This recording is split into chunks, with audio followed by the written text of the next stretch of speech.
마약은 어떻게 인류를 파괴하는 재앙이 됐을까? 첫 번째 이유는 방금 나왔던 전쟁입니다. 특히 19세기 중반 아편을 악용해 인류 역사상 가장 부도덕한 전쟁을 일으킨 나라가 있었죠. 영국? 영국. 네, 맞습니다. 영국이죠. 여러분, 이 벌거벗은 세계사에서 아편 전쟁에 대해서 많이 배웠죠. 맞아요. 예. 이건 전쟁에 벌써 이름에 아편이 들어가 있죠. 그렇죠. 19세기 영국은 아편 생산이 활발한 인도를 식민지로 착취해서 아편을 활용해 청나라와의 무역 불균형을 해결하려고 했습니다. 청나라에서 수입하는 고급 차의 양이 막대하다 보니까 은이 대부분 청나라로 빠져나갔잖아요. 그러다 보니까 영국이 청나라에 뭘 팔까? 그러면서 아편을 밀매하기 시작하고 청나라 국민이 아편에 심각하게 중독됐죠. 그 때문에 이제 나라 자체가 마비가 됐다고 이야기를 하고 있어요.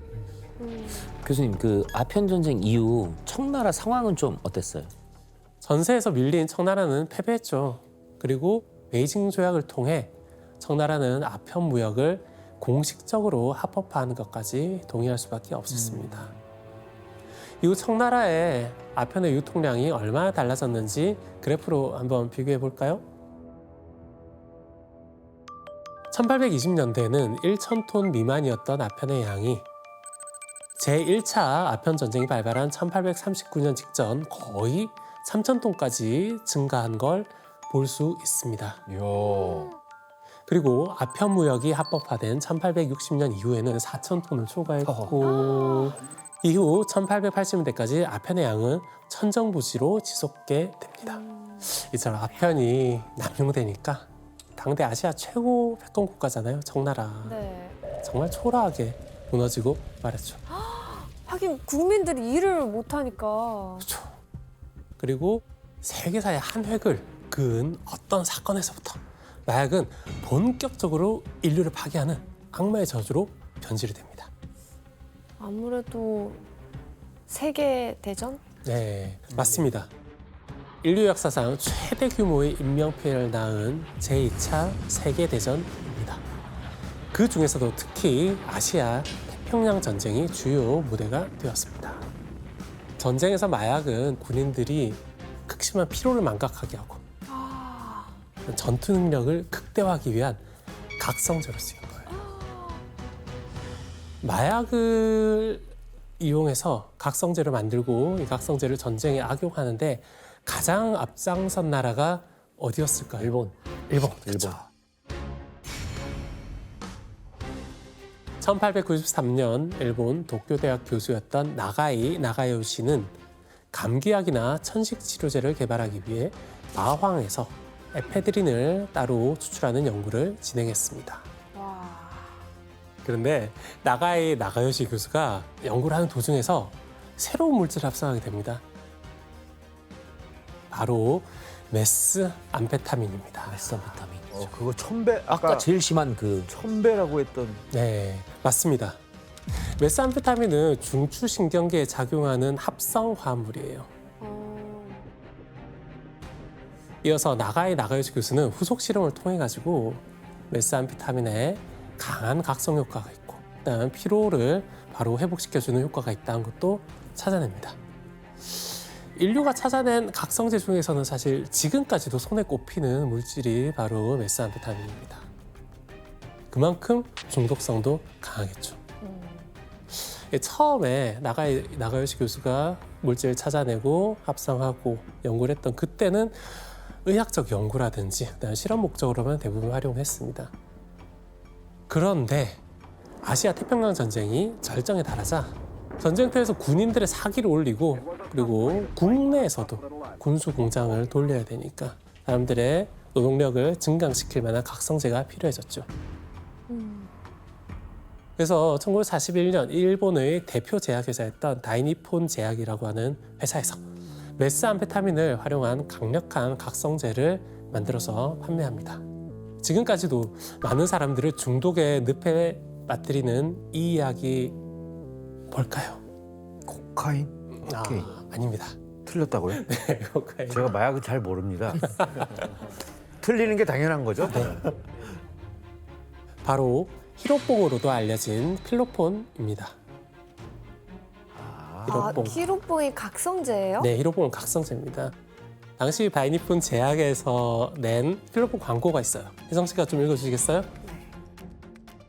피로 방지, 집중력 강화, 졸음 방지, 기분 고양, 학생, 노동자, 운전자, 군인, 수험생 1일 2, 3회 일정씩. 야, 죽일 일 있나? 그러니까 오늘날 치명적인 마약으로 알려졌잖아요, 필로폰이. 근데 그때는 수험생들도 먹던 일종의 자양강장제이자 각성제였던 거죠.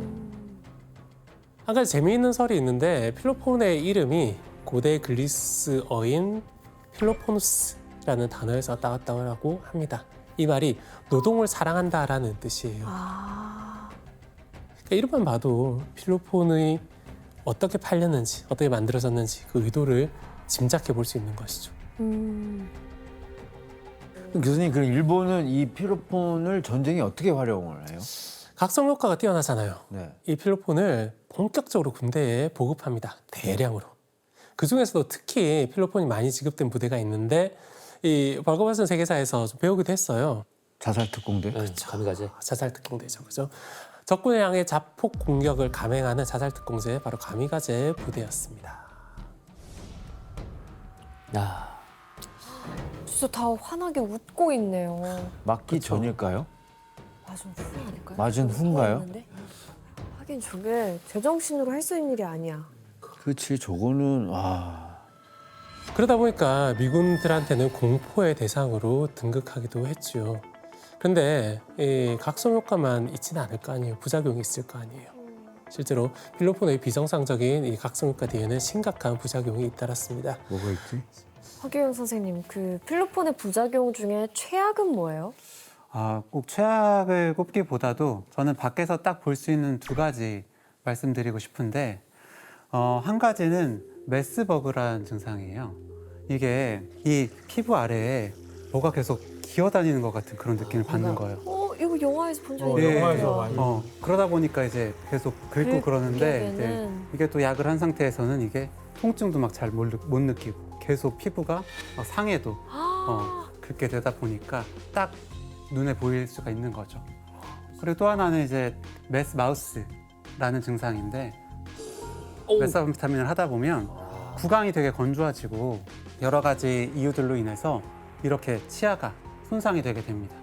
그런데 이 약을 하다 보면은 긴장한다든지 불안해진다든지 여러 가지 또 이런 변화들이 생기니까 계속해서 막 이런 상태인데도 씹거든요.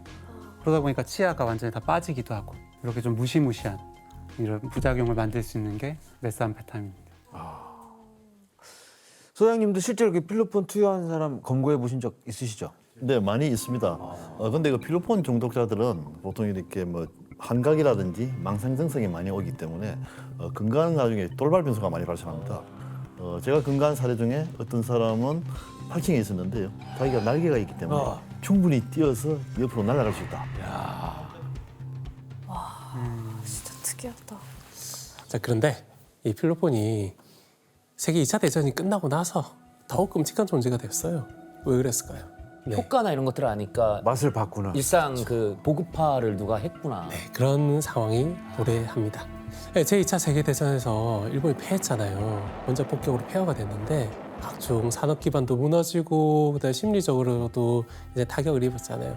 이런 절박한 상황에서 사람들이 어떻게든 버틸 뭔가를 필요로 하는 거예요. 이런 상황에서 전쟁 도중에 군수 물품으로 필로폰을 대량으로 만들어 놨단 말이에요. 전쟁이 끝났어요. 그죠. 전쟁이 끝났다고 필로폰이 사라지지는 않잖아요. 소장님, 그러면 혹시 우리나라도 일본의 영향을 좀 받았어요? 맞습니다. 그 일본에서 그 필로폰이 유행하면서 우리나라에도 이미 그 필로폰 붐이 좀 많이 일었습니다. 이거는 저게 저거 대놓고 대놓고- 광고를 한다고? 대놓고 히로뽕 팝니다. 그 시절에 이렇게 그 1960년대 일본에서 그 필로폰 단속이 엄격해지면서요. 일본에 있던 이 밀매 제조업자라든지 판매업자들이 이렇게 부산항을 통해 한국으로 들어옵니다. 그리고 우리나라에 있는 범죄 조직과 결탁하면서 우리나라에서 국내에서 몰래 필로폰을 제조하고 동남아라든지 다시 일본으로 역수출되는 이런 행보를 하다 보니까 코리안 루트라는 게 형성돼 가지고요. 1960년대부터 70년대 사이에는 대한민국이 그래도 전 세계에서 손에 꼽히는 필로폰 제조국으로서 그렇게라도 등극했다고 이렇게 알려져 있습니다. 이렇게 제2차 세계대전 이후 마약 남용이 폭발적으로 증가하면서 중독성 문제가 심각하게 대두됐고 그 결과 1961년 유엔에서는 전 세계의 마약류 관리와 규제를 일원한 최초의 조약이 발효됩니다. 조약 대표적인 내용은 마약류의 재배, 생산, 제조, 유통, 무역, 사용, 보관, 마약류와 관련된 모든 활동을 국제적으로 통제한다 였습니다. 그런데 이런 상황에서도 마약 문제가 심각했던 나라가 있어요. 뭐 있겠죠, 그죠? 근데 이 중에서 미국이 이 경우에 또 많이 문제가 됐습니다. 미국이. 네, 미국의 마약 중독 문제가 깊어진 결정적인 계기가 바로 1955년에 발발한 베트남 전쟁이었어요. 이런 극한의 상황에서 위안이자 여가 생활이 되어준 게 뭐였을까요? 마약류. 그렇죠. 우리가 생각하는 그런 손대면 안 마약이겠죠. 되는 그거. 그렇죠. 그 중에서도 마리화나라고 불리는 그 대마에서 대마초. 유래한 마약을 가장 많이 애용했습니다. 아. 마리화나는 식물 대마의 잎과 꽃을 건조해서 사용하는 마약류 물질로서 주로 말린 잎과 꽃을 말아서 담배 형태로 피우곤 합니다. 허기영 선생님, 그 마리화나는 어떤 효과가 있어요? 마리화나도 다른 물질들처럼 도파민을 올릴 수가 있어요. 그 마리화나 물질 중에 테트라 하이드로 카나비놀이라는 물질이 있는데 이 물질이 간접적으로 도파민을 올리면서 기분을 좋게 만들어줄 수도 있고요. 행복감, 그리고 쾌감 이런 것도 주면서 또 마리화나는 이완을 시켜주고 몸에. 불안을 낮춰주면서 차분하게 해줍니다. 그러니까 마리화나를 하면 기분도 좋으면서 약간 노곤노곤하고 이런 느낌을 좀 받을 수가 있는 거죠. 미군들이 정글이나 늪지대에 숨어 있으면서 그동안 마리화나를 좀 피우면서 전쟁터에서 겪는 피로와 공포를 잠시나마 망각했던 거예요. 편안한 마음을 가졌던 거죠. 왜 하필 마리화나를 주로 피웠을까? 왜 하필 마리화나일까요? 그게 뭐 구하기 쉬웠을까요? 네, 맞습니다. 사실 그 이유가 좀 컸어요. 베트남이 전통적으로 대마의 주요 생산지였어요. 그러면 그냥 네. 뜯어가지고 그냥. 말려서. 그러다 보니까 현지인들 통해서 그냥 바로 구하기도 쉽고. 그쵸. 또 한 가지 중요한 이유가 뭐냐면은 미국 본토는 1937년부터 마리화나를 비롯한 대마의 생산, 유통, 사용을 법으로 좀 규제를 하고 있었거든요. 그런데 베트남 현지에서는 마리화나 구하기도 쉽고 단속도 어렵잖아요. 그리고 전쟁터의 특수한 상황 때문에 조금씩 묵인하는 그런 분위기들도 언제 있었어요. 죽을지 모른다는 그런 네. 전쟁 압박감이나. 중에 누가 마약 단속을 해요? 네, 그러니까요. 더 위험한 것 전쟁 중에 더 신경 쓸 게 많잖아요. 잠깐 멈춰봐요. 저 마약 했나? 전쟁 중에는 엎드려 뻗쳐도 안 시킨대요. 그렇지. 진짜로. 아니 그렇지 지금 뭐 싸우고 그쵸, 있는데 지금. 단속이 어디 있어? 아니, 사람이 죽을 수도 있는데 당장 내. 헤로인은 만들어진 건 오래됐어요. 1897년 독일 제약회사 바이타에서 헬릭스 호프만이라는 사람과 그와 같이 일하던 팀이 모르핀 구조를 변형해서 만들었습니다. 왼쪽이 모르핀 구조고 오른쪽이 헤로인의 구조예요. 비슷한데 살짝 끝에만 다르죠. 이거 뭐 이렇게 라인이 더 그렇죠. 선만 좀 가지가 더 뻗쳐있네. 그어졌죠. 한마디로 간단한 화학 반응을 거치는 물질이에요. 강한 진통 효과와 극도의 쾌락, 안락감 유발하는 마약이죠. 여기서 문제를 한번 내겠습니다.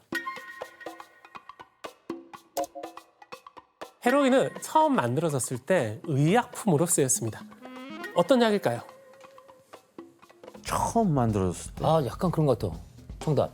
약간 그런 천식 치료제 같은 거 아니에요? 동실 씨, 정답. 그죠? 아, 그런 느낌일 것 같아요. 네, 한 번에 맞춰버리네요. 박수. 천식을 어떻게 맞췄어요? 그러니까 약간 그 느낌이 있잖아요. 약간. 느낌이요? 아니 헤로인이랑 천식이랑 그래 어떻게? 천식을 어떻게? 정확히는 처음에는 이제 기침 억제제로 쓰였습니다. 그러니까. 네, 왠지 그런 것 같았어. 그런 효능이 있나요? 헤로인이 그런 효능이 있어요, 실제로.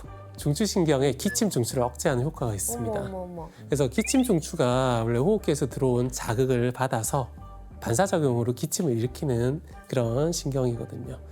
근데 헤로인이 신경을 좀 억제하니까 기침을 먹게 돼요. 매우 강력한 기침 치료제로 볼 수 있죠. 이름도 이처럼 강력한 효과를 어필하기 위해서 지은 건데 모든 약 중에 영웅이라는 의미를 담아서 독일어로 영웅적인이라는 뜻을 가진 헤로이시라는 단어에서 따왔습니다. 독일계 제약회사였거든요. 히어로에서 온 거예요? 네, 같은 어원입니다. 어머나. 그리고 이 회사에서 아스피린을 만들기도 했습니다. 아스피린? 저희가 알고 있는 진통제요? 아스피린. 네, 그 진통제를 그때 만든 거예요. 그래서 두통엔 아스피린, 기침엔 헤로인이라고 기침엔 헤로인? 그렇게 광고하기도 했습니다. 진짜 무섭네요. 무섭죠.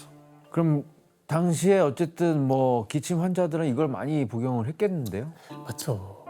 헤로인이 출시 초기에는 인기가 엄청났어요. 고작 1년 사이에 전 세계 20여 개국에 1톤 가량이 수출될 정도였어요. 1년 사이에. 그러면은 그 위험성에 대해서 몰랐던 거잖아요. 몰랐죠. 몰랐으니까 이렇게 막 기침약을 썼던 거죠. 대박이다. 심지어 헤로인은 모르핀보다 한 2~3배 정도 더 중독성이 강합니다. 네, 효과도 강하고 중독성도 강해요. 금단 증상도 마약류 중에서는 최악으로 꼽힙니다.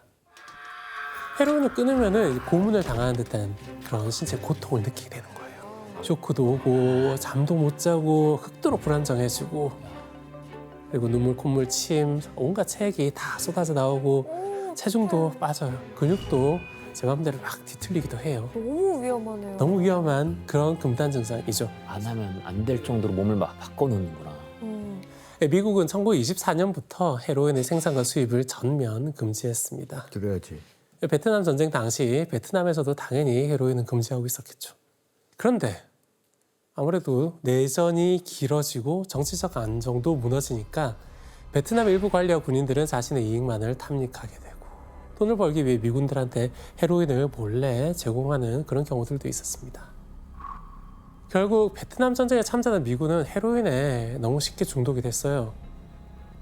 그러니까 베트남 전쟁이 절정에 이르렀던 1970년에서 71년 사이 베트남 파병 미군 중 약 34%가 헤로인을 사용했다는 기록도 있습니다. 야, 16만 중에 34%. 와, 엄청나죠, 이 비율이. 엄청나네. 그리고 이 전쟁터에서 헤로인에 중독된 군인들은 다시 고향으로 돌아올 거 아니에요, 제대를 하면은. 그러면 고향에 돌아와서 다시 또 헤로인을 찾는 거예요. 그 때문에 불법적인 루트를 통해서 헤로인을 암거래하든지 헤로인을 제조하는 사람까지 나타나기도 하죠.